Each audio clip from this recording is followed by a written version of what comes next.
Welcome to the OC. My name is Phil, and this is my co-host Corey, and together Howdy. we are the podcast Ordered Chaos. And what are we talking about today, Corey? Ooh, we got a good one, Phil. I mean, I don't know how we're going to top Sasquatch, but we're going to try. It's going to be tough. Out with the old, in with the new world order. New, Scary stuff, kids. It's a big topic. It's totally more than just an hour podcast kind of topic, but we're going to stumble through it. Yeah, and there's so much reading. I got a lot of just stuff. So for everybody out there, this isn't a history lesson. We're going to try and touch on some stuff. That's right. But dates, don't expect a lot of them. More broad strokes, more general discussion.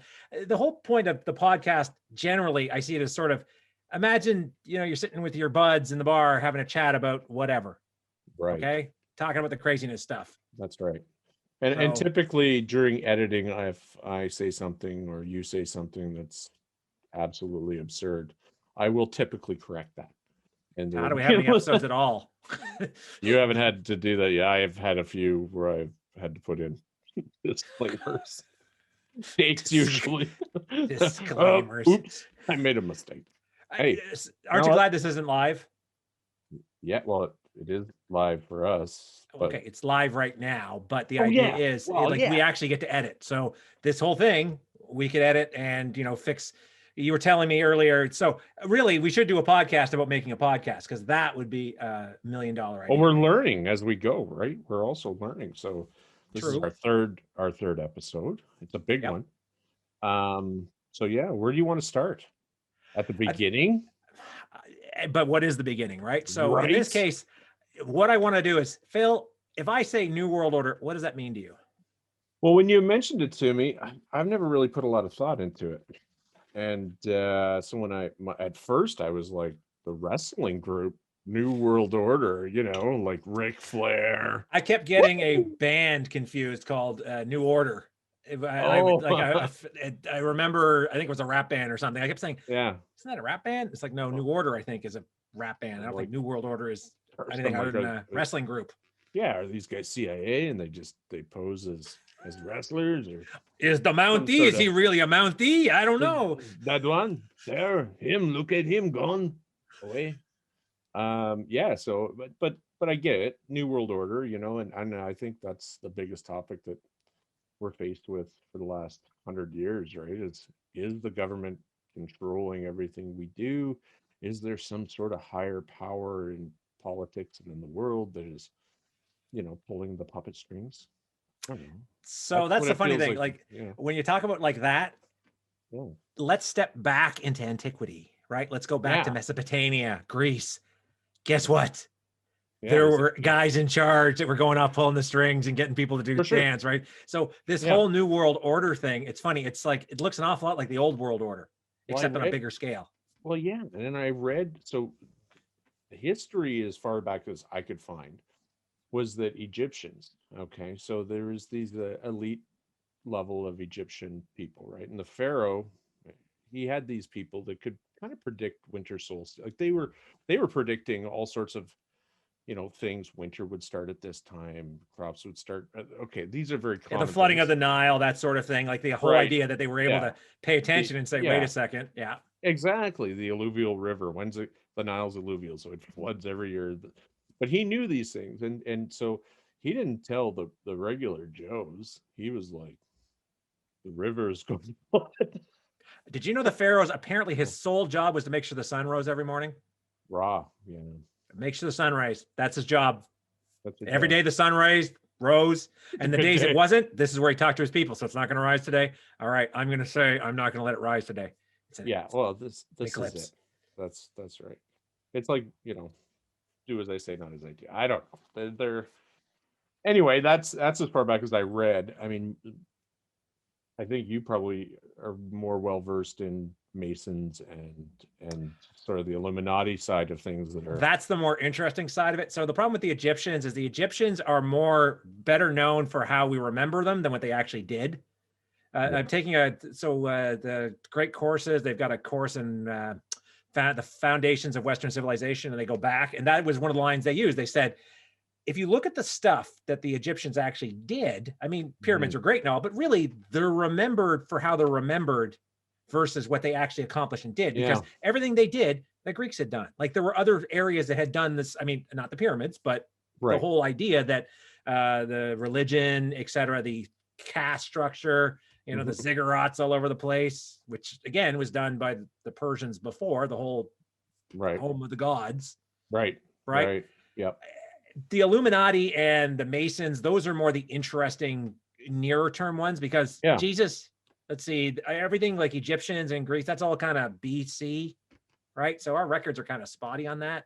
Yeah, well, of course, yeah. And I think as long as there's somebody in power, which there has been in every culture, you're going to have, you know, people saying they are controlling us. They have all the good food. They have running water. Look toilets, at Rome, right? You know, nothing. Before... Yeah, all the peasants, they're shitting in the streets, and you know they've got toilets, man. Like, yeah, bread and circuses, my friend. That's how you keep the people happy. Bread and circuses. That's it, right? So you have some gladiators who kill each other and, you know, get them drunk. And, hey, everyone's cool. So when you look at the whole idea of world orders, what are world orders? So you go back when the Persians controlled everything, right? When the Romans controlled everything. China's had like 5 or 6 civilization collapse, right? Like they... the dynasties, right? Yeah, exactly, right? Yeah, and I think that, you know, we're seeing, you know, you see very strong countries collapse. Look at Iran. I mean, that was Persia, right? So you know, and now they're, you know, rifling over nuclear weapons. Exactly, right? So the whole idea of a world order, it depends on your size of your world. So up until they figured out there's another continent over there that we haven't been to, the world was Eurasia. Yeah. Right. And I think now, you know, the world was conquered by war, and now I think it's conquered by Amazon and Facebook and Twitter. I mean, seriously. Now you're getting into a future episode of the corporate dystopias. Like this is where we're talking like Shadowrun, we're talking cyberpunk, we're talking where the corporations, but they don't own. They own everything. Yeah. So, you know, but they're not a country, right? So you already see that now where Amazon, is it Amazon or Apple? Who's the one that set up in Ireland because they got favorable tax rates? I want to say Apple. They did this weird tax inversion thing where they're like, or maybe it's Google. I'd have to look into. I'll have to make a note to look into that.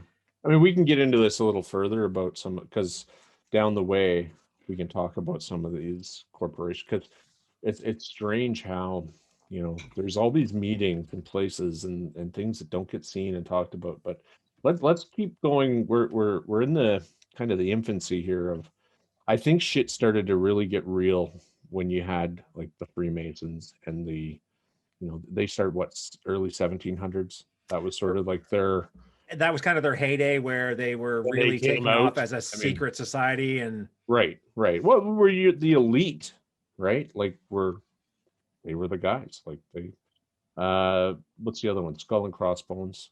That's like Bushes. So that was more of a after the foundation of the. So if somebody had to say what the New World Order kind of started off as, it sort of starts happening around the fact that the U.S. became a country. Well, yeah, it does. Because you start to see that idea, like you look at you look at a lot of the ideals, right? So you had the old world order, which was, you know, your great powers in Europe, Britain, France, Germany. Yeah. Actually, you know, I don't know if in the 1700s they were really that much of a power. It was more like Austria, Germany, Hungary, like a bunch of them, Russia. I mean, that was your old world order. And then you had the US show up as a new world power. Well, it took time, right? And they obviously they said fuck you to England, and you guys can get out of here. We're colonizing, and we don't want to be ruled by you. So really, the UK should have been the supreme world power, world order, if they hadn't had, by the way, a massive annexation of. Well, they were the world order in terms of, you know, naval capacity. They were, you know, they were everywhere. Look at Spain South was Africa. Also about that time. I think Spain was also big at that time too. Like they Spain, were Spain. Well, they were more explorers, but look at England with, you know, the Boer War and you know, down in the Africa, and I mean, they were everywhere. They were But everybody was into colonization at that point, right? So when you think about India, like India was run by and you know, like Hong Kong, China, like, you know, like they were invasions everywhere. So you kind of go, oh yeah, the British left their mark, you know, and here we are in Canada. And know? I do think of, when I think of stonemasons, I admit I do think of more like English Scottish. Like that's where I tend to. Now I don't think it was I don't believe it was specifically limited to them. Let me see. What do my notes say? Yeah, but it rose in Britain. So it started in Britain, and you had the elites join up. I don't think a lot of them were actually stonemasons. Funny enough. I'm sure a lot of them never worked a day in their life with their hands, unless it was choking somebody. Perhaps, yeah. You never know. But I think that now it's, you know, I know people that are Masons and they don't talk about it. I mean, it's maybe their little piece of their life that's private, and you know, they want to keep that for themselves. And do I think they're doing anything nefarious? No. I think it's just a, you know, old boys club, and they do whatever they do. And well, I'm sure as you advance to the inner circle, and that's where a lot of these New World Order conspiracies start to come together. And to say conspiracy is probably not the right term. These New World Order theories come together is that you have an inner circle. So we have the rest of us outside and this inner elite that make the decision of, you know, okay, now we're going to set the price of grain. Yeah, and not only that, the Masons are very public. They donate money. They help the needy and the misfortunate. You said the Shriners are actually high-ranking Illuminati members, right? Like they're. Well, I didn't say Illuminati. Anyone out there listening? But at no time did I say the Illuminati.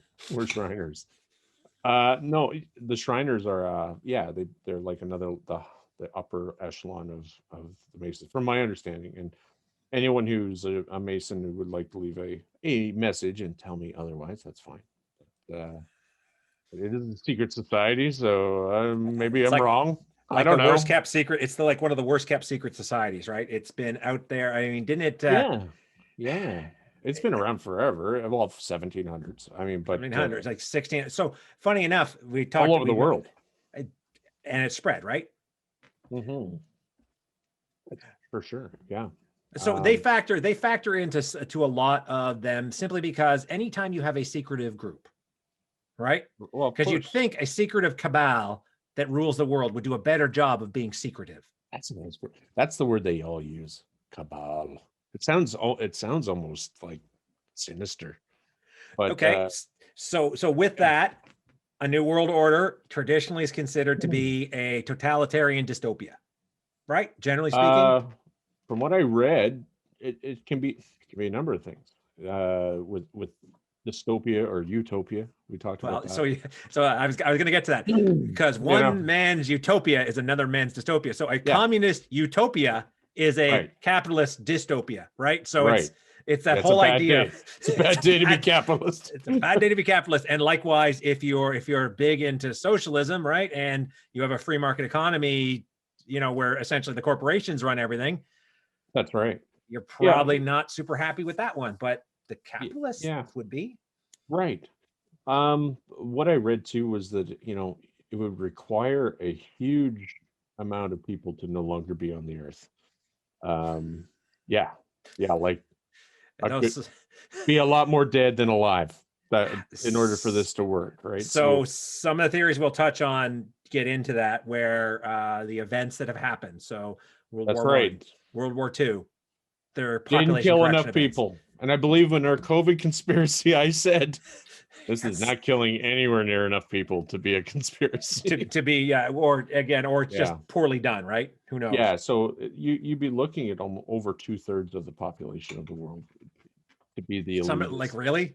Like we're talking like, what is it, 8 billion people now? Yeah, you'd want 2 billion people, and that would be pretty much thinning the herd. That's some of the stuff that I read. Once again, you take that with a grain of salt. I mean, grain of salt. Yeah, but this is people that theorize that, hey, you know, how would the world sustain itself? How would they eventually? And that's the other part of this, is eventually we will run out of resources for this planet. When and how long it'll take. Does anyone scared? I guess well, there's clearly an issue with standards of living, right? That if you look at what we need and what we have, so in the West, for example, we're doing a podcast in a warm house and at 30 below. I mean, you know, obviously you're wearing a toque. It's not that warm in your place, but yeah. Well, I have very little hair, so it gets very cold, very quickly. So yeah, there's a very big difference between the haves and have-nots. And I think anytime that you see that, there's sometimes becomes a world shift. Like look at Genghis Khan. Like this dude was like, you know what? Temujin. Wasn't his real name Temujin? No idea. I'm gonna call him I believe his birth name was Temujin, I believe. Yeah. Well, we'll have to Google that and see. But I mean that dude took over half of Asia, more than half. Like he was a dude living on the plains, right, of Mongolia. Don't piss the wrong people off. That's sort of the moral of the story. Well, it's funny you look at that, right? So if you have one guy in charge, is that a new world order? You have a limited number of people calling the shots? Check. I don't know. And that I have no doubt he did a lot of terrible things to maintain order. I seem to remember something about giving the offer of you can surrender, and if you do, you can leave. If you choose not to surrender, you're all going to die. We only kill the men if you surrender. If you don't, we kill everybody. Yeah, you can join us or die, basically. Yeah. And that's how he and a lot of these people that he overcame were oppressed peoples to begin with, right? So, there's been a lot of oppression, and you have 1% of the world, or maybe even less, that has 99.9% of the wealth. And that goes back to our global economy, right? So again, back to my previous question, how big does a group have to be considered a ruling elite, right? If 1% control 99 or whatever percent of the wealth, well, wait a second, if money makes the world goes round. Well, it used to be who had the bigger stick, right? He who has the biggest stick, rules the playground. Now it's he who has the biggest wallet.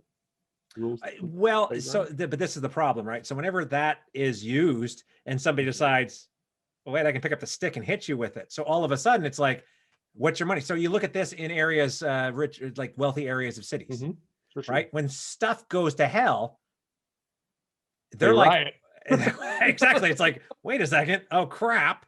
We don't have any sticks. We were relying on money. Can the cops show up?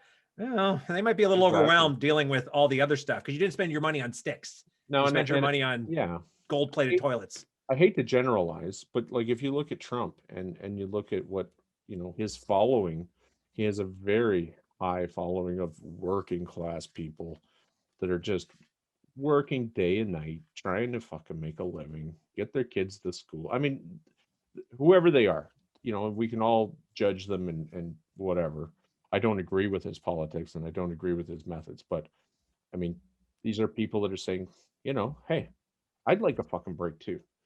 And it'd be nice, right? And that's the problem is you got that on both sides, though. You've got the other on the other side, like I'm not saying they deserve it. The other camp, you have the same thing. Like it's funny who wants to cast themselves as being the champion of the working man, right? Like it's I'm here because that's the bulk of the people. It's like though they're ready to fight. And I think that's we deem ourselves as being so civilized. Yeah, we can't possibly have a civil war, Phil. That's impossible. Everything will be solved with logic. Yeah, for sure. Yeah, you saw logic at the Capitol riot, right? So, and that's what I'm getting at is that when people do get fed up, and you have to remember, control is only based on people agreeing to be controlled. So So funny you mention that in the context of the United States. Up until the Trump getting elected, everybody kind of saw the U.S. as the world policeman, right? So we didn't have to worry in Canada, 30 million. And I think we got like 5 guys with old, FNs defending our country, right? Like our military is given our land mass and whatnot is not great. I'm pretty sure we have 1 frigate, Corey. Yeah. Our submarines go down. They just don't come back up. Our military is vastly underfunded. Yeah. And these people that fight for our country and they go and they do. They go. Oh yeah. I mean, they're out there. You remember there was no no bulletproof vests when they went to Afghanistan. Do you remember that? I remember that on the news. You're being shot with rifles anyway. Bulletproof vests aren't going to stop. And most of those rifles that Afghanistan. But I'll tell you something. Like, it would have been nice if they, we're looking at the Americans who are well outfitted, and here's that's right. Iron Man. They show up Iron Man, and we show up with our bush greens. Those are our boys and girls and our people. And no, not to say that's not any different in other avenues, but but that's my point. Small. We're small. We're small, and we don't devote the attention and the money to it that we need to, because for the longest time we didn't have to, because Uncle Sam, if we needed help, we would say, hey, Uncle Sam, help a brother out. And all of a sudden Trump's the first guy who said, yeah, fuck you, Canada. But he didn't just say fuck you, Canada. He literally said that to the whole world. And it's hard to disagree with the idea that if you agreed to NATO spending, and guess what? Time gets tough. Guess what you cut? That NATO spending, because Well, but you have to look at the amounts the Americans spend in comparison to everyone else. Oh yeah, that's why their budget is more than 10 put together. All he was like, you need to put 4% of your GOP into military. GDP. Sorry. What am I thinking? Do you know what GOP stands for? What?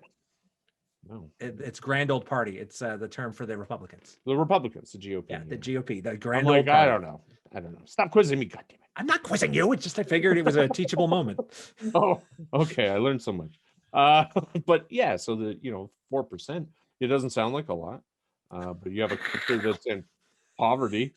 Healthcare in Ontario is about 40% of our budget. It's huge. Yeah, it's so if you're thinking socialism, healthcare, people, good idea, expensive idea. It is expensive. But I think taking care of your people is important. Sure, and this is where the U.S. and I get in an argument with my buddy Watson all the time about the concept of soft power. And the U.S., because of their large power base, they can project a lot of soft power to other areas and get them to do what they want and say, hey, you know what? For sure. Could we set up a base there? Because they have bases everywhere. They have bases, and if you knew they were on your side, you'd be like, sure, why not? Come on in. But think about this let's go back to the 1800s. France wants to tell Britain, hey, Britain, we'd love to set up a garrison on your land of 100,000 troops. Is that okay? Are you cool with that? Because that's an invasion force. Yeah. And there's bases that big, all over the place. We have them here in North Bay. Americans, they're everywhere. Remember when we did the tour of the Sage? Oh yeah, the underground. And I worked down there a few times. I'd only ever been down there once. So for those who don't know, in North Bay, it's one of the NORAD. I call it the DEW line or whatever. What's the technical term? Basically, it's one of the stations that It's NORAD. It's the eyes and ears, basically, of the. Yeah, it's part of the network, and they've got a big metal cube in a mountain. It's awesome. Yeah, it was meant to take on a nuclear strike in the Cold War time. Yeah, 1950 style. That's when it started. Yeah, when it was built. Yeah, it was. It's the bomb, man. Huge design flaw, though. Yeah. Do you remember the design flaw? Yeah, no, I know exactly what the flaw is. So it's underneath a lake. So the mountain gets atomized, and now the lake comes in and drowns everybody. So it's a fucking bad day to be underground. Yeah, that's right. So you hope it's a near miss strike, not a direct strike. Yeah, the lake was close, very close. Like they were parts of the Sage, which could be an episode in of itself. I remember my father used to say Trout Lake is bottomless, which I always questioned, but I think there's been stuff done where they've tried to sound the depth or whatever. I think the bottom is just it's a spring-fed lake. It's very cold, even in the middle of summer. And my sonar doesn't pick up, like if things are churned up. Okay. Being spring-fed, your sonar will give you weird readings, right? It's just because there's so much silt and I don't know though. Bottomless. Got to have a bottom somewhere. All right. So just now that we've done the whole thing this way, let's loop back around. Sure. What was the first time the term New World Order was coined, and by who? This is the second quiz. Oh, it's a quiz? It's not a quiz, but I mean, well, the first time was at World War I was when the war to end all wars. We would never have another one like it. Oh yeah. Well, except for the sequel. The sequel's always better. Because 20 years later, here we are. Yeah, so you had Wilson, President Wilson, Woodrow Wilson. After the war, he basically said, okay, look, we need to have some supervisory positions here in the world to, prevent this from happening again. And it worked. World was at peace for. Yeah, it was called the League of Nations. That's right, not to be confused with the Justice League. Not true. Or the Superhero League of Hoboken, which, if anybody's interested, is on sale on Steam for $7.84 right now. An old 1990. Hoboken. Yeah, Hoboken. Superhero League of Hoboken. Seriously, Google it. It's on my wish list. It's going to be a picture right here. Yeah, I know. It's going to. Right here. You can't make this stuff up. No, it'll be right there. Yeah, so there were 58 countries that joined. Most of them countries that weren't, Germany. Or some of the other ones, Italy, Mussolini, all those guys weren't very nice. Yeah, that was the first time that, he said, look, we need someone to take care of the world. And exactly, the whole idea of a world democracy, right? So the whole concept of the global village was kind of started to go off at that, like to go up to, and this is not the first time you've seen this. So back in ancient Greece, for example, you had city-states, and they did the same thing. Okay. So except instead, they weren't countries, or were they, right? The whole idea of the city-states in ancient Greece, your Sparta, your Athens, I think Thebes was a city-state, I can't remember. Okay, they would form different agreements, leagues to try and sort out their differences. So they don't kill each other. And work against an external force too, right? Now, I guess if you do the world, it's hard to say what the external force is. Yeah, anybody who didn't join the league. Right. But, and that is all morphed into something else, something interesting. And I think I told you about this before, but so when Wilson came up with this idea of the league, which was great, his own Senate denied them the ability to join the League of Nations. Did you know that? So I didn't know that specific part. I did know that the U.S. was very insular and that they believed like World War I was a European war. Funny enough, they also believe the same thing with World War II, that it was a European war. Like this is not a. That's right. The nations were not, and there's also conspiracies about that, about Pearl Harbor, knowing it was going to happen, allowing it to happen. But that'll be for another podcast. Yeah, they didn't want to join the war, and the fact is that I think they knew that if they, if UK was conquered, well, who's next, right? And it's just a matter of time before they would have to fight, right? But, so the U.S. has always been big proponents of the concept of just war, right? Sure. And the idea being is that they would go off. So they did. So what was the ship that got sunk by one of the German U-boats? There was the Queen. Was it the Queen Mary? Queen Anne or something like that, or Queen Mary or something like. You're going back. You're making me think now. Okay. Anyway, so what the U.S. was doing was basically they had to put themselves in a place where they could. The powers that be in the United States knew exactly what you said, that if Britain fell, if France had fallen, like there was this was going to be a big problem. Oh, they were falling. Oh, they were falling. Yeah. Yeah. It was America and Russia that won World War II. Yeah. So America actually had a lot of material going over there. They were lending money. So really, when you talk about the idea of the New World Order, it wasn't so much the League of Nations. It was the fact that Europe, who, by the way, was the nation, because the U.S., when it originally came into World War I, was so antiquated. Like they had stuff they fought in like the Spanish War, right? Like the stuff, the equipment they had was not good stuff. It was not good war material. However, Europe was in a bad state. For sure. Right? And they went, World War I really hurt them, kind of brought the U.S. up. And then World War II happened, and then it was like, right? Europe was in such a hurting way. They owed so much money. Now, the states knew, again, that they had to get involved. We're still talking World War I here. So what they would do is they would ship stuff over, to Britain to help them, to help the island survive. For sure. And they would basically dare the U-boats to sink them. So if the U-boats attacked, U.S. shipping, which they did. Because they knew they had to stop it. Yeah. They knew they had to stop it, right? I think economically though too, like you're coming into this time where the States was just learning who it was, as a manufacturing behemoth. giant. Well, it became that, but through like, hey, well, we can manufacture tanks, we can make planes, we can make trolley cars, we can make whatever the hell you need, and they helped to facilitate the war, right? It was a very big boom for their a huge big boom. No pun intended.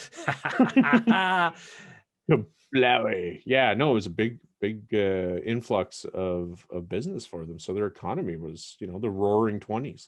Yep. Right. Yep. Now, mind you, then you had the Great Depression that happened everywhere when everything exploded, but which participated World War II again. Weird. Which bringing out my Deutschmarks in a wheelbarrow. That was worthless. I know. So that's the problem with anytime people think, well, what is money? We can just print more of it. Didn't work that way. It doesn't you devalue your currency. That's completely. Right. And that's what happened. And you put a people, and I am not justifying Germany in any way, shape, or form. What they did was, as a country, as it agreed upon. World War I or II? Which one are we talking about? Either. Well, World War I was World War I. The history of World War I is a little bit more like the problem with World War I is to say who the bad guy was. Yeah. It's really hard. World War II is so much easier. We're like, okay. So I know quite a bit about, well, I mean, Hitler came into power because people were starving. They were poor. Because of the Treaty of Versailles, which completely leveled them. And Nuremberg, or whatever the hell it was. Oh, Nuremberg was World War II. Yeah, that was and I think it was the trials, the Nuremberg trials. Yeah, so that was after the fact. You're right. Yeah, so Treaty of Versailles. But yeah, they couldn't make a living. They couldn't export. They couldn't do a lot of things, right? So when he said, "Hey, man, you vote me in, we're gonna fuck these people up." So prior to World War I, the world order consisted of like the great powers playing chess with Europe. Yeah. And U.S., like you said, U.S. really hadn't come into its own yet. No. We were just a colony. Mm-hmm. Right? We were essentially Britain. Right? We were one step removed from the prison colony that is Australia. Still one step removed in a lot of ways. Technically, the Queen can go off and tell us stuff. She is our head of state. We are officially a constitutional monarchy, I think is what we're called. I don't know the exact name. Parliamentary. She's on her money. Yeah, but a lot of people are on our money. William King, Mackenzie King's on the 50. I think we fought World War II for the first time as our own country, right? True, true, and we earned we earned that. Yeah, we didn't have to say, okay, well, fuck you, but yeah. Now we're that was the saying, old fuck you. That's right. Now we're like, no, only peacekeeping. But that was the old world order, which again sounds an awful lot like when you talk about the new world order, a ruling elite. So we got the Tsar of Russia. Mm-hmm. We've got the prime minister / king of Britain. Mm-hmm. We got now the French. It was a president, right? The revolution happened 1800. Vive la revolution. The revolution, which, by the way, some of the conspiracy theories say, hey, that was the Illuminati that did that, by the way, which we'll touch on.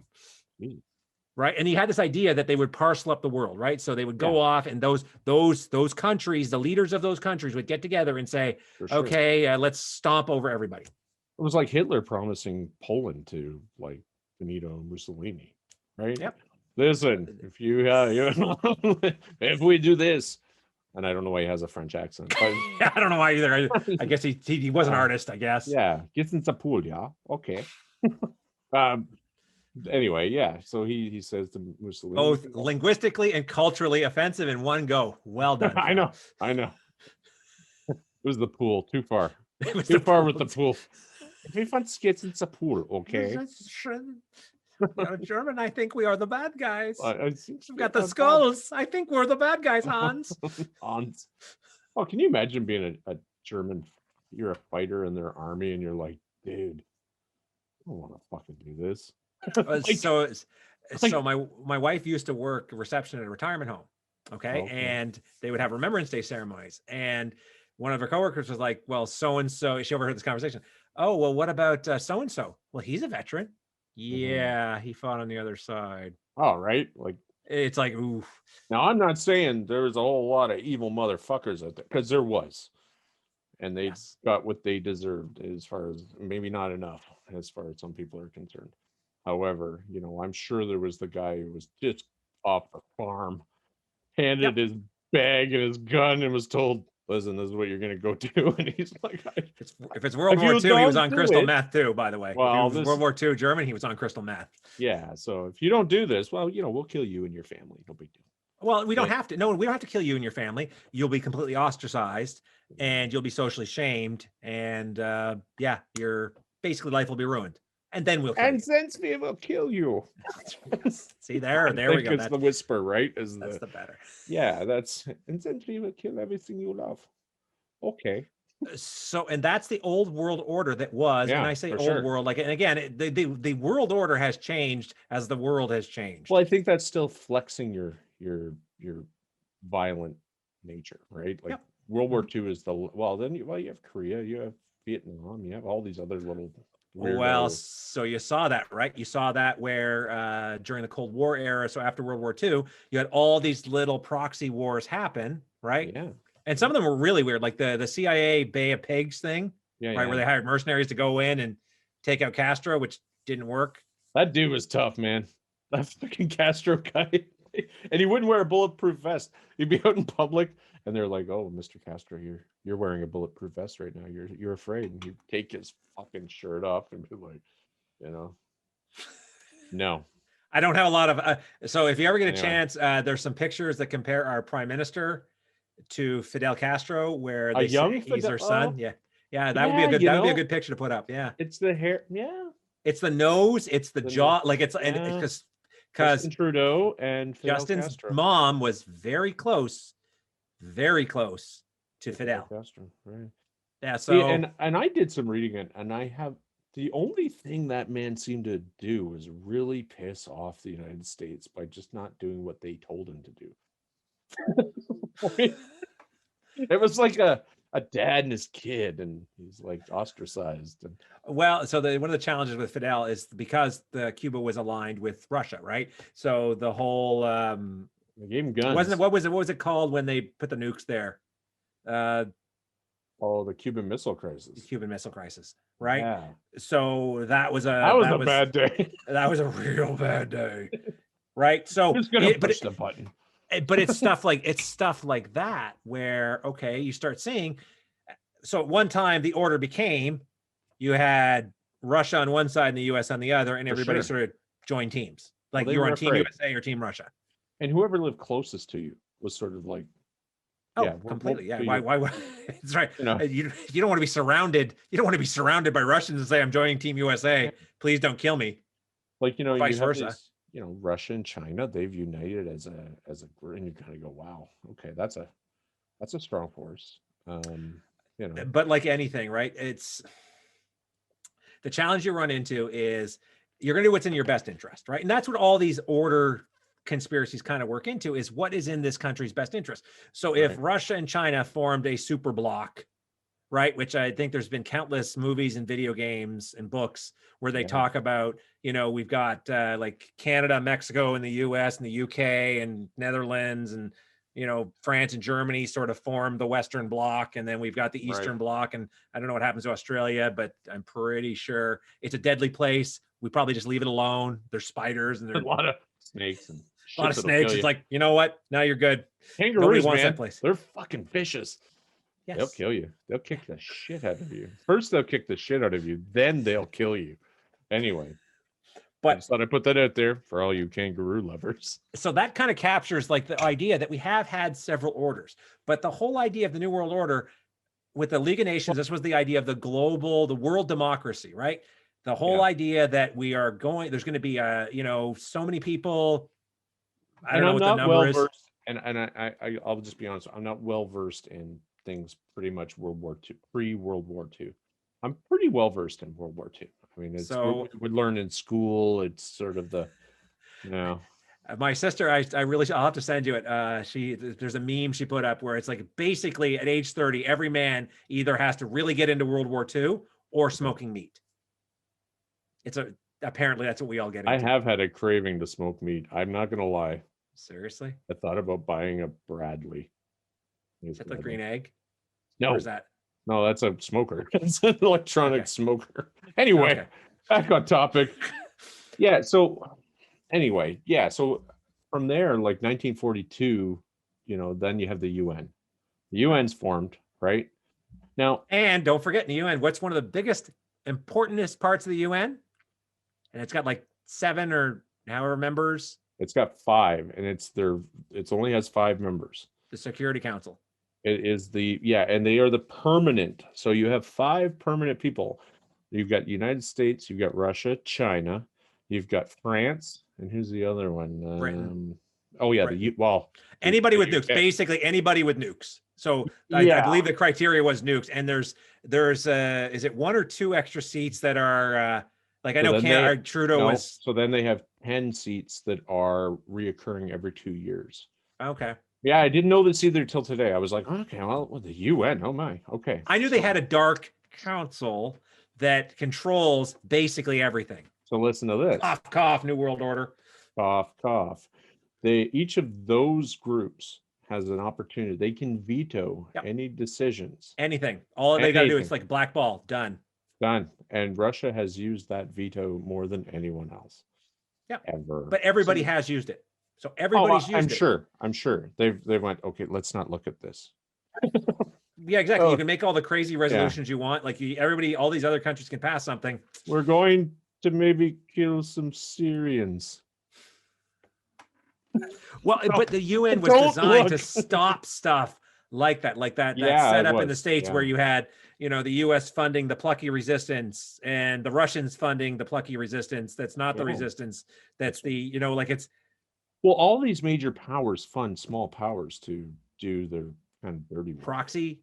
They're as proxies. Yeah. You saw it, the United States funded bin Laden. The Mujahideen. Rambo 3, actually, the original Rambo 3 was set there. And if you look in the credits, it actually talks about the brave fighters and Mujahideen. Pretty sure they updated that after 9/11. Oh, probably. That's a whole other topic we'll have to cover. Yes. But yeah, so you have there is a world order, and it's big. Like if we get called as UN peacekeepers, our country says, okay, well, we'll go. We're not even a member. I think we're one of the founding members, though. Did you know that? So Canada was part of the whole founding of the UN. Okay, I knew. I figured we were in it from the get-go. Well, we call it. Well, at least from our perspective, we're also one of the founders of the Common Criteria Agreement. Just in case you're wondering. Yeah, and if I knew what that was, I would. Google's your friend, my friend. Well, if you look up here right now, you will see this. Yeah. So anyway, the UN. Then in 1944, this other cool thing happened, and you probably know this. It's called Bretton Woods, or Bretton Woods. Sorry.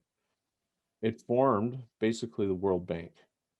Oh, okay. Yeah, I didn't know exactly what it was called, but yeah, okay, fair enough. Yeah. The whole idea that's the World Bank, the monetary fund, like the whole. Yeah. That whole mechanical, financial. And it's run by the UN.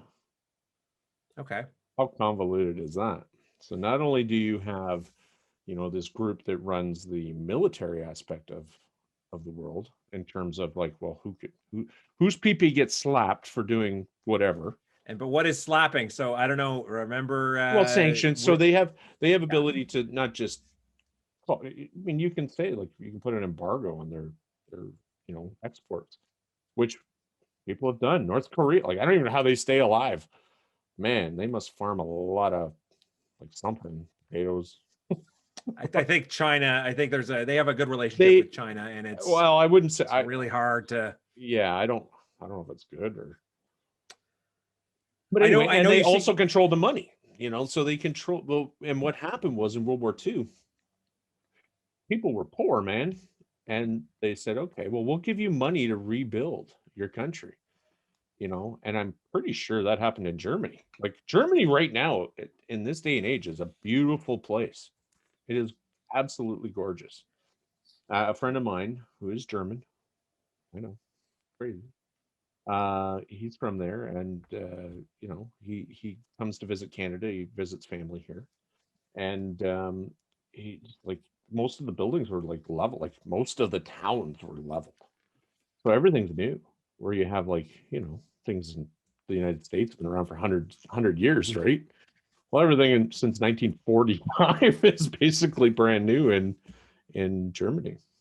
So, well, again, you had that split between East and West, right? And I think there were three or four areas. Like one was the Americans, one was European, and one was Russian. Like I think there were, but it was basically East and West.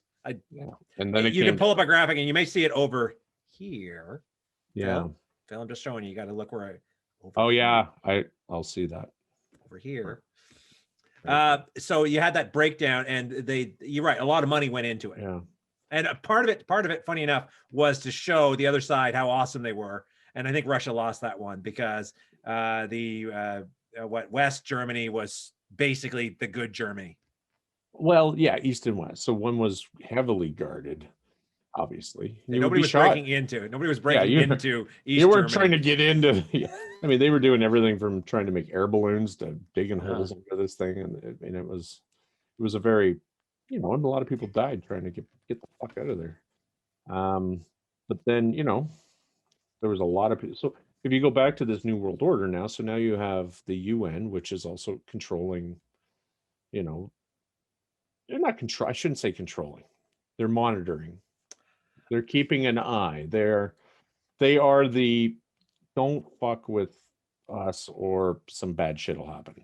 Only if we can agree, though. That's the problem. So that's the idea of the Security Council, because each member can veto. So when you have a disagreement between the U.S. and, say, Russia, yeah, all it takes is one of them to say no. And it makes you wonder, though, like you take these South American countries, right? And you kind of go, nobody fucking gives a flying fuck about these people. They're on their own. You know, they don't have any representation in the, you know, the UN. They don't have any, you know. Anyway, yeah, they don't have any allies, you know, like they don't have anything. Again, there's the complex structure of the world, and this is where things get interesting when you start looking at that idea of what the UN can and can't do. Right? Remember the Gulf War? Mm-hmm. Oh yeah, for sure. Did the UN go in there? I believe Canada was peacekeeping in the Gulf War. So remember when the U.S. after 9/11 said we're going in for weapons of mass destruction? Well, yeah, and the UN was like, well, it's not like, I think they allowed it. They allowed it. They allowed Afghanistan. I think they allowed Afghanistan, but they didn't allow the follow-on Iraq. So the Iraq was a coalition of the willing. It was not a United Nations funded effort. Yeah. I believe Afghanistan, and that was the whole shock of like the 9/11, that they were able to get the world support to go into Afghanistan. Yeah, and well, you have the. What are you going to say? You've got 5. Well, I shouldn't say 5. You've got 4 of the largest militaries on the planet, and you're going to tell them no? Like, well, any one of them could go in on their own. So the Gulf War was a defense of Kuwait against the the aggression of Iraq, right? And then after 9/11, okay, that's a different podcast. Another episode in the future, right? Crazy war theories. But in the case, and this comes back to the concept of just war, right? The Afghanistan aspect of the Desert Storm or 9/11 or whatever it was called, Gulf War Part 2, whatever. That was sanctioned, I believe, UN wise, but now let's continue on to Iraq, because weapons of mass destruction, that was a coalition of the willing, which was completely not UN, so therefore couldn't be anything. Right. Like you can't.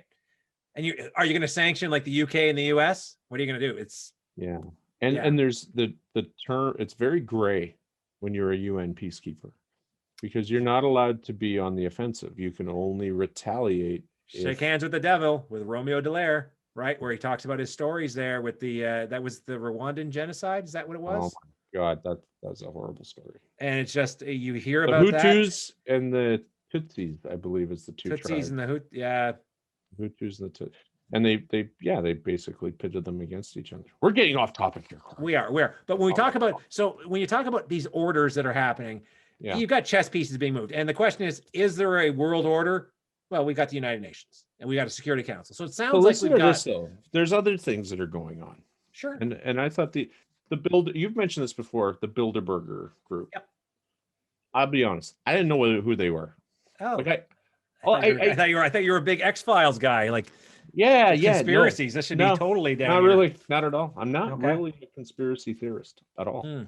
So anyway, I did some reading. So in 1954, the Bilderberg group was founded, right? And basically, and it still goes today, still happens.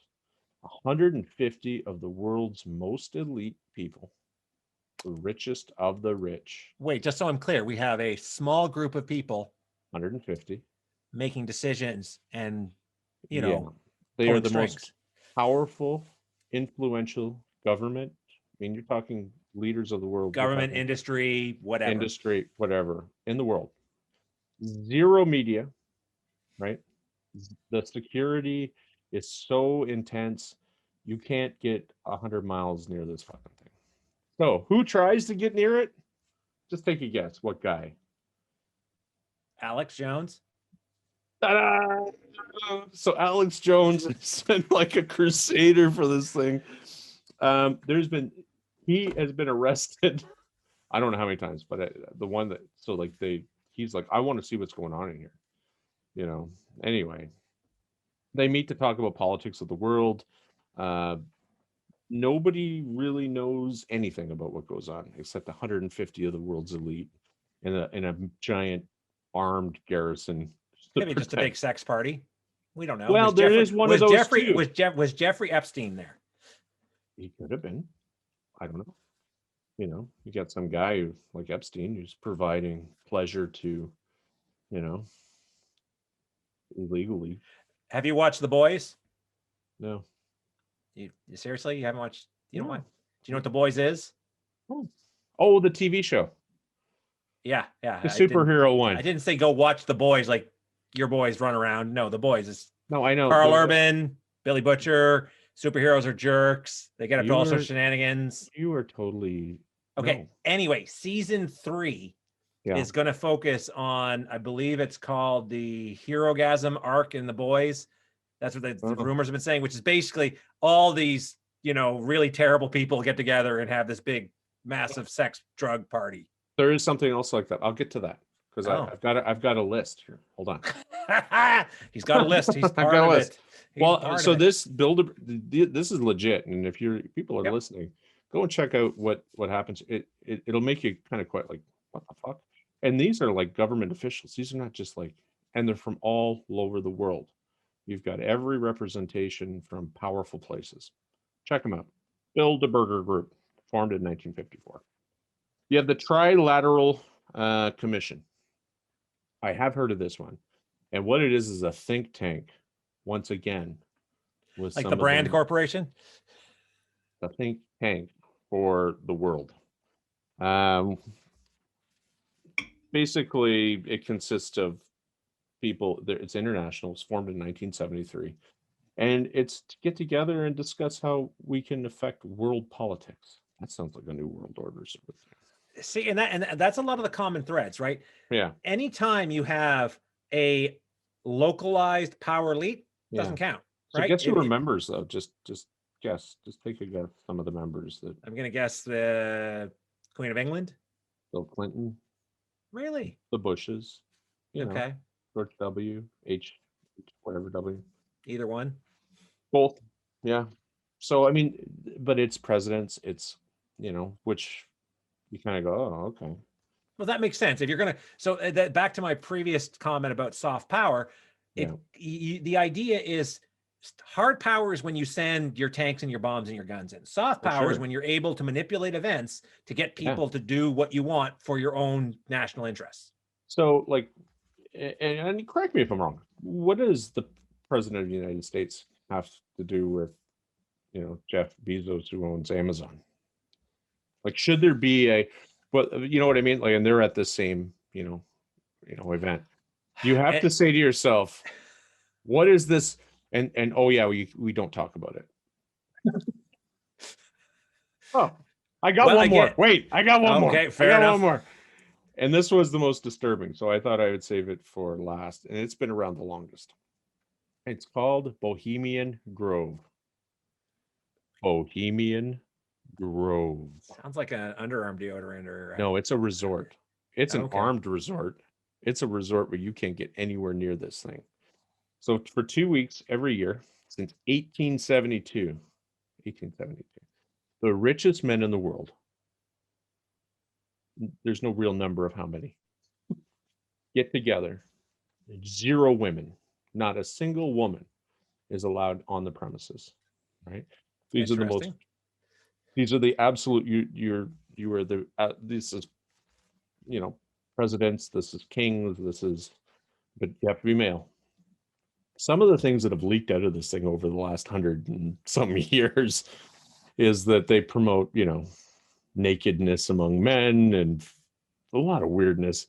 But there's also a lot, there's not supposed to be any, you know, networking. Don't understand. Lots of dudes naked. So the Manhattan, it's alleged that the Manhattan Project was actually born of this event. Like, this is where it was thought of. Really? Yeah. So this sounds like something for some housekeeping for a future episode. Yeah, and you know what? It's kind of weird, man. Like, they have weird ceremonies. Apparently, they dress in some sort of cult secret society, like. Nobody really knows because it's called Bohemian Grove, and it's a location. You can Google it. I think it's in California. I don't know. Okay. But I stumbled across it and I'm like, what in the fuck is this? I hope you were using a VPN and somebody else's computer while doing this. No, I don't have anything to hide. Yeah, everybody says that until they do.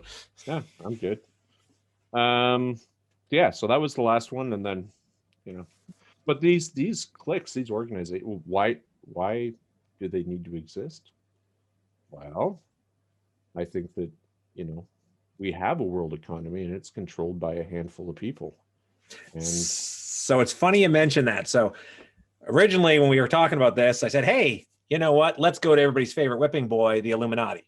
So the Illuminati was about 1700, late 1700s in Germany, right? And basically free thought, secularism, liberalism, republicanism, and gender equality, and essentially against individual states, you know, so monarchy, individual, like the whole concept of organized religion. Yep. Yeah. Right. It's real free thinkers. Okay. Yeah.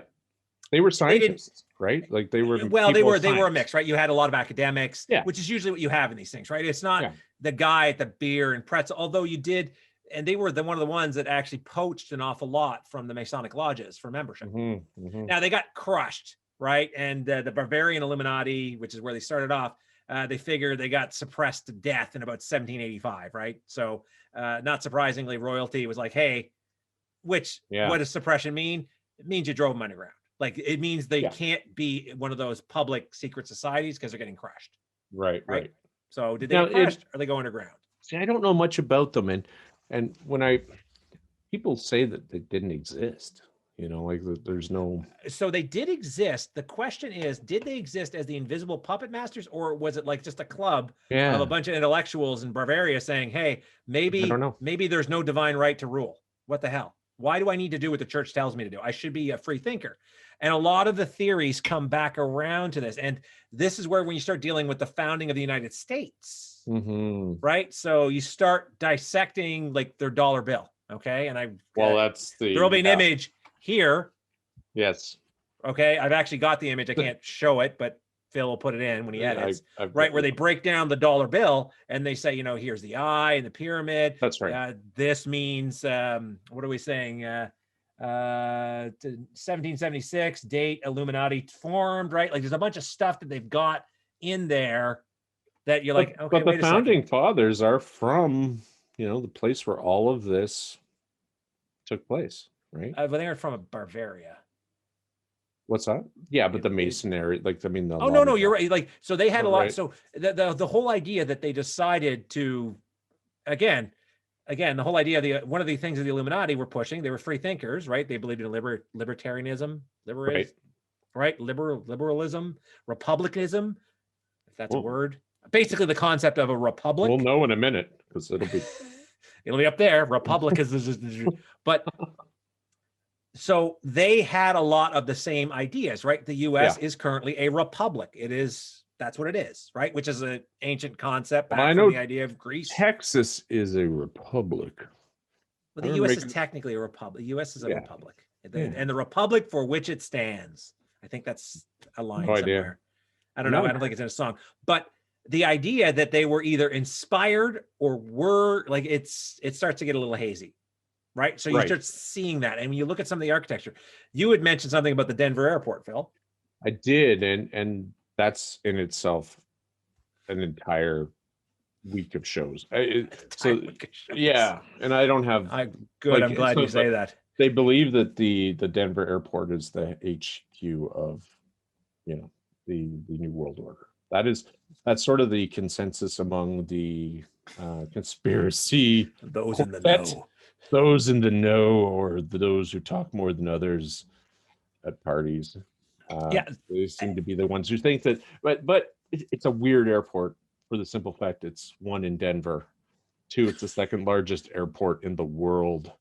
And then it has a lot of architecture and a lot of masonry, a lot of weirdness that just like, you're like, that doesn't necessarily, that does not fit, and artwork that is very Illuminati, art that I don't know.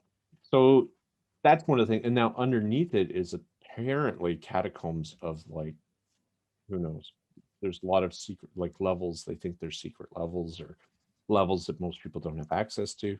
You know what? I wouldn't not believe that there's a fallout bunker design that, think about it. If I'm going to build a bunker, it needs to be accessible to people I want to get to, and putting it under an airport seems pretty easy you could fly a bunch of planes in, everybody can go down to the vault and survive till fallout. Dude, I live 5 miles away from a bunker that sits 400 feet underground. Right? And it's under an airbase, right? It's on the side of yes, and you get to it by the airbase. Like I remember. Well, there's three places you can gain access, and you can land. It's a mile. You drive a mile, and yes, I remember the crazy driver who there's literally a foot on either side of this wall, and the guy's driving, looking back. Yeah, it's very dangerous. Well, and there was an accident. I think someone was killed. 2 of them came through at the north portal and the south portal, and it was bad. But I mean, it was top secret, right? Nobody was supposed to know about this place, and then now it's sort of a relic, and they're trying to do stuff with it. And that's with a lot of this stuff, right? So you see in the States, they've got particularly they're going off and selling off the old missile silos. For sure, we have one here. We have the Beaumark missile site here, just sitting there empty. Yeah, for sale? I don't think so. It's government property, and when Diefenbaker, the Diefenbunker is in Ottawa. The Diefenbunker. My niece used to work there. Yeah, when the United States said we don't want you to have nuclear missiles. I don't think they said they want. There's been I don't think they ever said we don't want you to have it. I think it was more like Canada's like, do we want to go off and maintain? Because it's not like you don't build a nuke and then you're good. It's like there's a maintenance aspect, and it's like, are we really ever going to use these? No, and actually we have like the shell of a Beaumark missile. Okay. It's at the overpass, actually.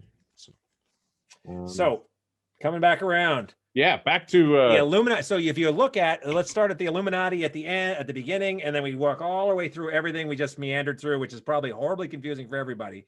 Sure. You got the U.S. is founded.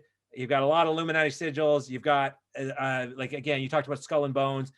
The U.S. is lousy with secret societies, lousy with secret clubs. So secret. Yeah, they're not good at playing like that. Right. And see, it's not just, they're secret clubs, but they also have like these things like the Bohemian Grove. They're from all over the world. They're international. It's just they're being done in the United States. Which I think is key. So whenever you talk about a new world order, it has to be international. It's not just, so it's easy to say, oh, it's the U.S. pulling the strings. Well, and I see so many flaws in this, and you know, like the New World Order. Do I believe that you know, the world is being controlled? Yeah, I believe it's through the economy. I think it's, you know, through the global village concept, right? We're all tied together. And any country, I mean, the U.S. wants to levy tariffs on China. That's going to affect everything, right? So it used to be, you know, in the days of the Illuminati, way back when, or whenever, that I take your land and I now have room for more crops, right? Now it's, hey, I can put a Walmart on your land, and you'll buy your vegetables from me, man. Right? So, and I think that's what's changed in the world. We don't have to kill each other. We just have to make those of us that have richer, and those of us who not want to be richer. So one of my favorite quotes, and I don't know who said it. Apparently, most of the time, if you say it's either from the Bible or Shakespeare, you're going to be correct usually. But war is politics with bloodshed, and politics is war without bloodshed. So I don't know how economics fit in there. I'm thinking it's more like it's like politics without war and war without politics. Yeah, well, it is a battle, right? Like there's this whole underbelly of what like you take like Nike, or you take any of these companies that get a bad rap. They're global. They're getting, like, you know, like Nike got in trouble for, you know, its poor work conditions in a, you know, Indonesian, wherever, I can't remember. I think a factory collapsed or something. I don't know if that was Nike or somebody else, but it seems a well, I know there's lots of them where, you know, because I can pay you 3 cents an hour to work, right? And that's why, like, when you have Trump saying, well, we want to make America great again. Well, you can't build what these people can build for the price that they can build it for. That genie's out of the bottle. When it's cheaper for me to unless you make it so prohibitively expensive, which, by the way, to do that is not a simple strike a pen and say we're going to put an 800% tariff on this. No, because we have a standard of living, right? That we have to, you know, we have to live by. So I can't build shoes for, you know, minimum wage. For me, minimum wage would never work for how I live. So what you're seeing with the manufacturing sector is automation, which will be a future episode about why robots are the true New World Order, and we'll, you know, machine learning, robots, AI, that all stuff that'll take us over. I was just going to say AI, yeah. Well, it's funny. It's funny. Just sorry to interrupt for a sec, but it's funny about the AI comment. One of the things that, you know, was the whole idea that, you know, the world will be perfect when kings are philosophers and all philosophers are kings. The concept of the benevolent tyrant, the person who truly has your best interest at heart. They know what you should do. Sounds like our machine overlords. Yeah. Hail the machine. Have no feelings. Like a bunch of sociopathic or psychopaths. I don't know. Yeah, that sounds wonderful. No.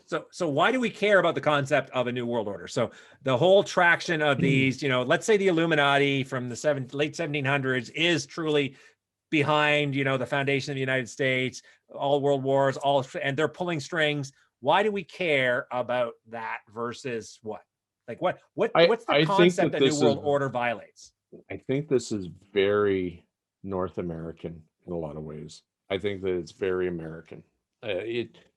You know, it's my freedoms, like Bill Clinton after Sandy Hook elementary school shooting, right? And he said, I want to put some tariffs on guns.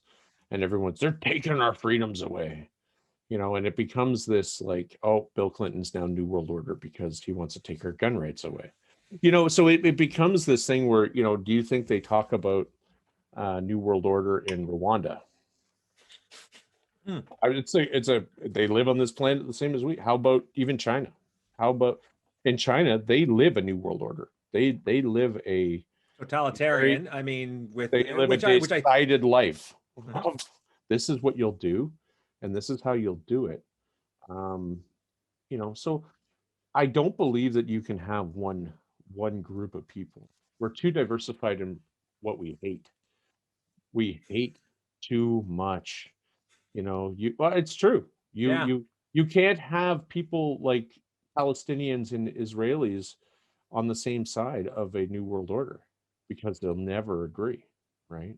Unless that whole conflict is set up simply as a false flag operation to give us something to distract us from the puppet masters. The puppet masters pulling. Yeah, but even then, the puppet masters die. I don't see it that complicated. I just don't. And maybe I'm wrong, because there's some people that really do believe this. They're probably a lot smarter than me, but I just see the world as Catholicism. Well, you would have to beat the church. I mean, really? The church really has. So that's a good example of initial. I mean, aside from the Dan Brown's Da Vinci Code and whatever the other one was, Inferno, I think, where they talk about the secret conspiracy of the church to control. Blah, blah, blah, blah, blah. Well, it's not a secret. It's not the church. The church for many, many years controlled the vast majority of the Western world, right? Well, or to control or influence. So, and this is where I think the subtle differences come. If you can influence somebody and give them the illusion of choice, or influence them and they make the choice you want to make, are you controlling them? Or because if I tell you to do something and I pull that string and you jump, I'm controlling you. But if I say, do you want to be my friend? Because if you want to be my friend, please do this. And if you don't, I can't promise what'll happen to you, but we won't be friends. And we'll probably kill you.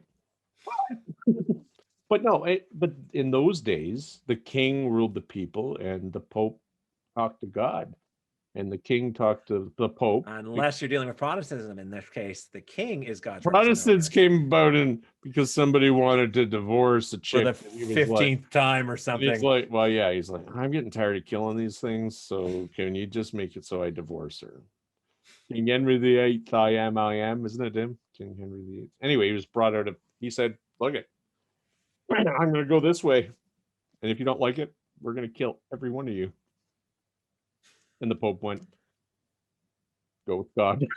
Well, so that would be an entire episode on its own, that idea of the church. And like it was originally, I think France was big on killing popes. Like the Prince King Philip, you had if you got on his bad side, it was bad.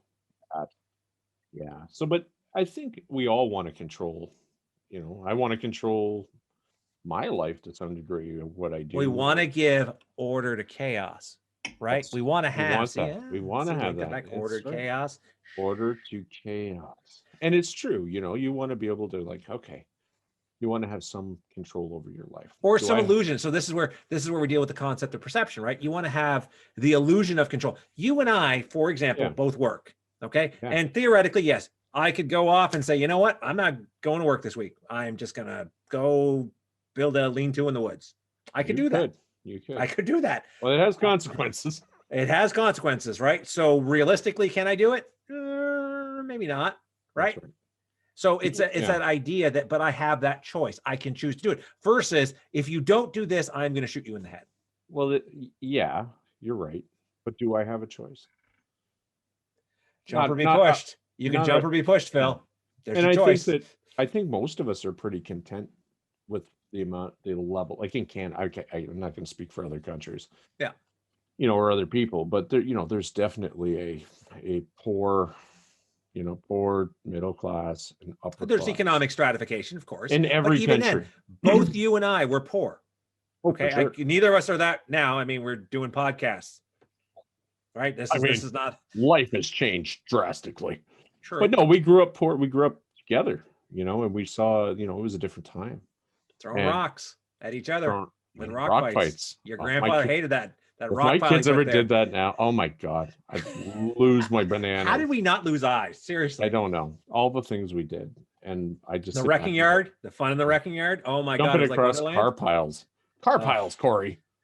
Running across cars that were tipping and anyway. My grandfather used, so it's a context here, folks. My grandfather ran a wrecking yard. It was just down the hill from where I lived, and Phil was just up the hill from where I lived. And what my grandfather would do is the cars that were going to be crushed, to save space, he would get the old boom truck out and he would stack them up. And by the way, these weren't like neatly stacked. This was like dangerous. Yeah, like one's like this, one's like this. We'd play tag on them. And jump from car pile to car pile. It was awesome. It was like the best thing ever. I have a lot of. How did we not get tetanus? Seriously, I had so many. I got so many scars from I don't know. Yeah. Anyway, and we used to drive the yard cars. We were like 12 years old. We'd walk around with the best. So what we would do is we would go in the backyard, we'd get a car battery that worked, and we would go and put it in a car, try it. That didn't work. Try it. Then we find when it did start up, and then we'd be booting around the wrecking yard. And my grandfather caught us. Yeah. Yeah. Anyway, that's another story. Yeah, that's another. That's the whole episode. Basically, what do you think? Do you think there's a new world order, or do you think that this is a whole load of malarkey? I think every nation. I think we're too fragmented for there to be one world order. I do think when you look at your world powers, and this is how it's always been. The big kid in the schoolyard gets to make the rules until all the other kids get together. And you saw. So this is the genesis of the EU, for example. Okay. Yeah. I've tried to explain this to my wife that the EU is the United States, that it's a bunch of because of the powers that you have in the each state in the US has a hell of a lot more power than the provinces do in it. Yeah. It's completely different for sure. And in Europe, you have a similar model happening where each state, and there are haves and have not states, right? Yep. They're trying to work together through a parliament, which again, is maybe not the same model as the Republic in the US, but it's similar. And this is where they're forming a bloc, right? They're forming the EU so that instead of it being France against the United States, it's the EU, which is France, Germany, used to be UK, not anymore. The UK is going to have to figure out what they're going to do because they're going to have to pick a side. That's right. So, and you know what? That's it's probably overdue. It is. And this is the idea is what is the world order? So when you see that, do you go off and say the United Nations the Security Council is the new world order? Right. Well, it sounds like they don't so much make decisions as take turns pissing each other off, like undermining each other is what they seem to spend all their time doing. Now we're outlining all of the negative stuff, but in terms of some of the stuff that I was reading, it was, universal health care, right? Universal wage, basically, like a standard which of living. Solves your problem. You were talking about making shoes in India for 3 cents an hour, right? Versus the States, right? If everybody, now mind you, FYI, when you do that, everything comes, it's an average, right? Okay. So if you take a high number and a low number, practical. You take a high number and a low number, they come down. And that's where we run into problems is our standard of living is not sustainable. Speaking of sustainable, remember Agenda 21 in Rio about global sustainability? That plays into this model. But again, if we look at a new world order as being the element of control, actual control, that a secret cabal of people, whether it's a Bilderberg group or a bunch of guys that get together in Bohemian Grove or the Illuminati, whatever, what are they trying to do? What control are they exercising? And right? I think it's money. Money. To me, it's always money. Do you remember the GameStop? You probably didn't follow this. The GameStop. You must have seen this. I did see it. No, I read about it. You could not have missed this, right? We're a bunch of Redditors. Yeah, Reddit guys bought or made this stock go through the roof, right? Yeah, and so theoretically they were doing it to strike back at the short sellers, right? The hedge funds. Do you know what short selling is? Yeah, you buy it for nickels and sell it for some money, right?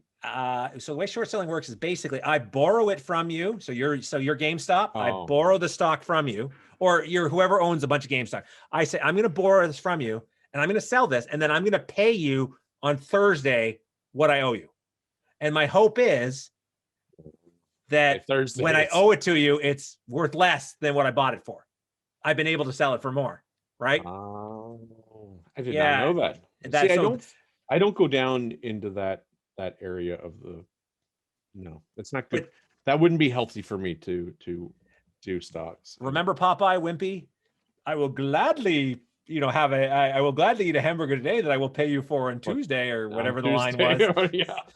But I would gladly, that's right. So it's that idea of, and you're right, when you think about if we wanted to say what the new world order is, the new world order is economic based versus political. Yeah. And how new is it? I again, old world, out with the old, in with the new world order. Yeah. I think this goes back to, the booming 20s and people went, wow, this is good. And then shit hit the fan. They went, oh, this isn't good. Well, we've had the same thing. Remember the .com bust? Yeah. .com blew up. The subprime mortgage housing crisis. Yeah. If you look at episode 1, we talk a little thing about COVID. Well, look at bailouts. The bailouts in the States, where these banks were bailed out of bankruptcy. And what does that tell you? Yeah, what does that tell you? They were given your money. So they lose your money, all your money, and not only lose it, like they fucking did it in a grandiose way, and then they go, "Yeah, we're sorry." Epic is the term to use. Epic is the term to describe it. People lost everything, and these old rich dudes are still going, "Fuck you." we're still old rich dudes, and you're still poor. So, and that hasn't changed. That idea of a powerful elite telling all of us poor schlubs what to do, that's not new. Okay. Yeah, they don't have to do it like the way that, you don't have to tell someone to do something. No. Right? You can coerce people and into trends and things. Like, it happens to me all the time, man. I didn't have internet. We didn't have any of this shit. I had a Cardinal 14.4 modem when I went to university. That was my internet experience. Like, my computers in this house are worth more than the first house that I lived in Redbridge. Yeah, likewise. Right? So, like, you think back and you go, wow, I did really great for myself. Yeah, I did. I think I did. But the same token, I'm like, man, that's just like that. I always want something better. I always want something more. And if you think of that on a country model, right? So this is where we start having teams form, right? So any New World Order requires a team. Yeah. Okay. So if you're dealing with the Illuminati, you've got your secret club, and they all make the decisions. Okay. Right. But if to be a New World Order generally requires world buy-in, right? I mean, to have one country say, and this is the example I used about the United States, do all these things. Well, there's competing interests, and again, someone's going to say no, and someone's going to go, no, I don't want to be, and then they're going to tell everyone else, hey, guess what America asked me to do. Right. Yeah, so but no one's done that. Well, haven't they? I mean, yeah. Once again, in the way that the conspiracy is drawn out, you kind of look at it and go, it doesn't make sense. But as an economic force and an economic get rich, it makes total sense. Well, this is the thing about the whole conspiracy theories regarding New World Orders.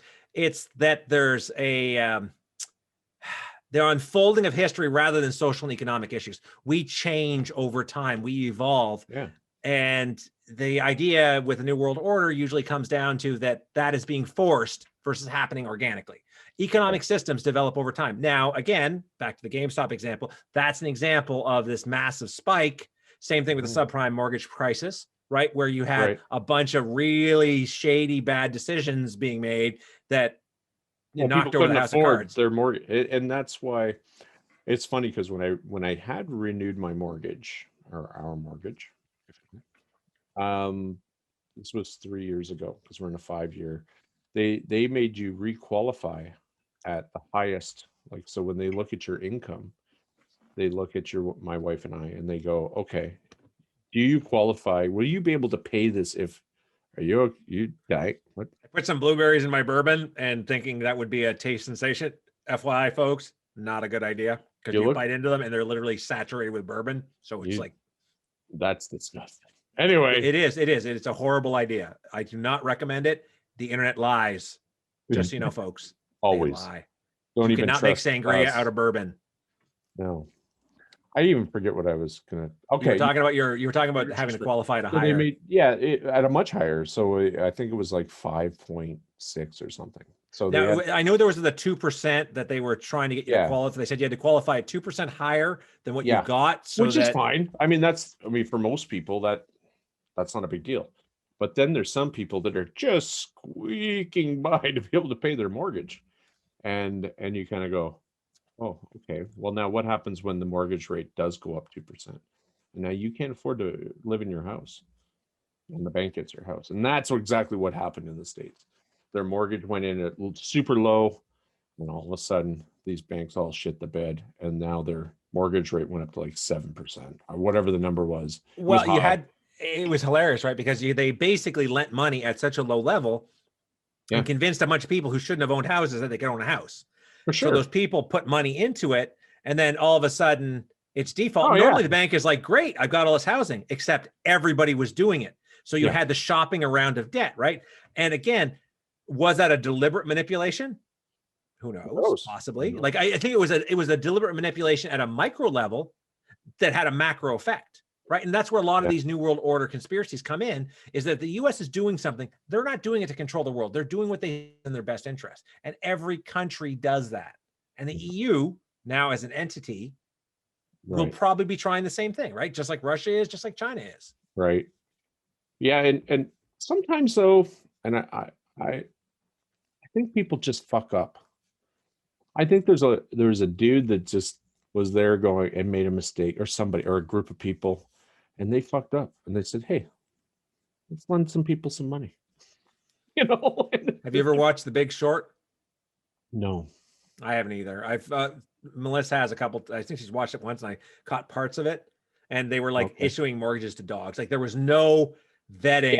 There was no vetting of the people they were issuing mortgages to, whether or not they were like, "Hey, I get paid." And again, this is something I run into at work, where when you talk about metrics of performance, for sure. Okay, if you say, "Hey, I determine your degree of success by the number of mortgages you issue, the amount of money you give out," it's like.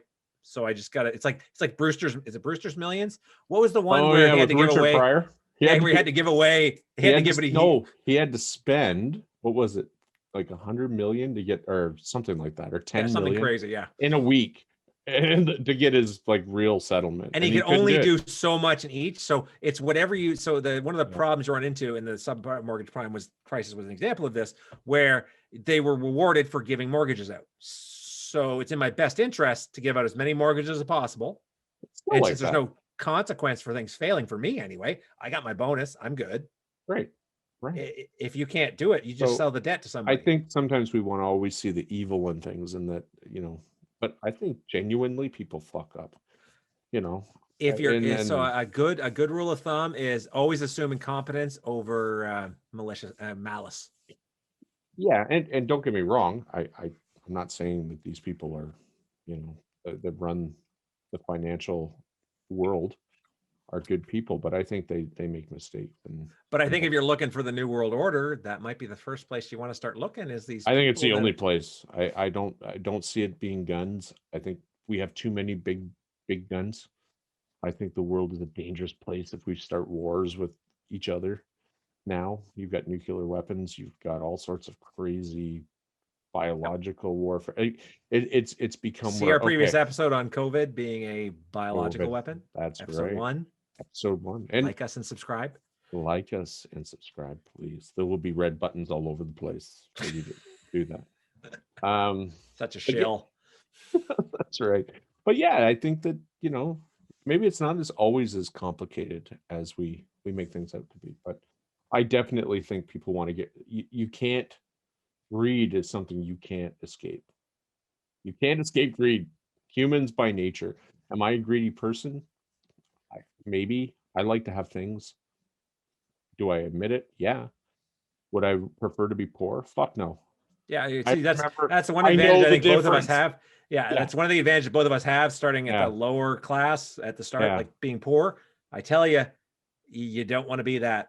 I mean, don't get me wrong, it was fine. And if you were there, we were okay. But compare the two. You kind of go, like I remember, my kids have no idea. My kids they all have MacBooks and they all have things and stuff and I think, man, like we didn't have shit.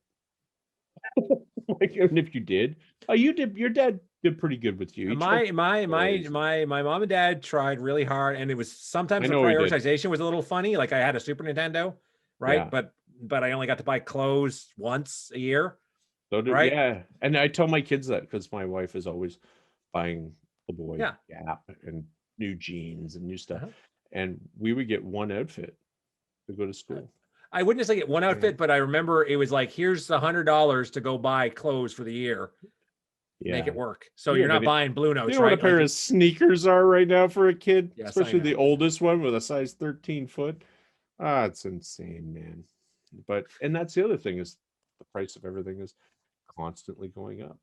But who's paying these people at the top? We are.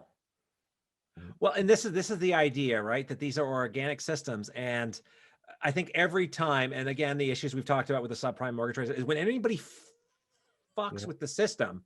That's right. It blows up, right? So I think it was John Locke. Who the hell was one of them was a big account. I'll have to go off and look at Lockheed. Sorry, Lockheed or Lockheed? No, I think it's John Locke. I want to say it's John Locke. So this will be housekeeping for next time, folks. John Locke is from Lost, the TV show. It's possible. It's the fellow who went off and said, "Here's how economies work." Right. So it's all fundamental economic theory about supply and demand, et cetera, et cetera. And I think, or libertarians, I might be mixing a bunch of stuff. Those blueberries were very bourbon laden, just so we're clear. Even your bourbon. Well, there we go. I think that this is definitely something we need to come back to. Certainly. And again, the whole New World aspects order, of it, certain aspects of it, because this is a big topic, and I think we've touched on it. And I think the consensus is money is the New World Order. Money. I think there is a New World Order. There's no question. I just think it's not as sinister. Well, maybe it is as sinister, but it's not one group. It's a organization of an organization. Well, it's a bunch of it's money. It's money. And I mean, we're dealing with systems versus people. And I'm not saying AI, but it's the whole idea that there are these systems that set up, and you can try and do your manipulation if you want, but there's a good chance you're just going to break stuff. That's right. And some of our greatest minds in the world are people that run algorithms for the stock market. Did you know that? I know you can do machine learning and you can run numbers and data. Numbers and algorithms. I watched a pretty interesting documentary. I can't remember the name of it, but just a lot of because they're being paid. It's like doctors wanting to be doctors in the States. They make a lot of money. Doctors here in Canada, they do well, but they don't make. Well, that's because it's socialized healthcare, Phil. There's a limit to how much they can make. You're right. Because they can't charge bottomless, right? But that's the thing, right? If I say you can only charge $100,000, whatever the number is, I have no idea what it is. But if you can only bill OHIP so much, right? Then I've captured earnings, because I've captured earnings, so I don't have to pay you. I got a doctor guy that I know, and he's like, I should have been a dentist. Yeah, no. He's driving a Porsche, and I know. Again, back to the greed discussion, right? I could have made more money. I should have been a dentist. God, those dentists, they do so well. Okay, so I think we've sort of wrapped up. And again, this has been pretty rambling. Illuminati. I think the whole topic is rambling. You can't not ramble with this. It's all over it is considered the largest conspiracy theory out there. There is no other bigger conspiracy. Maybe aliens. I don't know. Yeah, true. And speaking of aliens, aliens are the New World Order. I have a topic for next week. Okay, good. I was going to get to that. I was going to say, what's the topic? If people want us to talk more about New World Order, by the way, shoot us some comments. Let us know. Let us know. Instagram, Facebook, Twitter, we're everywhere. Website's still a work in progress. And the SSL certificate is a self-signed one. So you may have problems. You may have to say accept. But it's still us. So it's still, but next week, what are we talking about? Or next time, which may be next week, which seems to be what it is. It is Area 51 and Roswell, New Mexico. Ooh. I love this shit. So it is one of my favorite things to kind of delve into. And I can't wait. Yeah. Okay. So aliens next time. So that is the clickbait. No. Area 51. Sorry. We're not talking about alien specific. Yeah.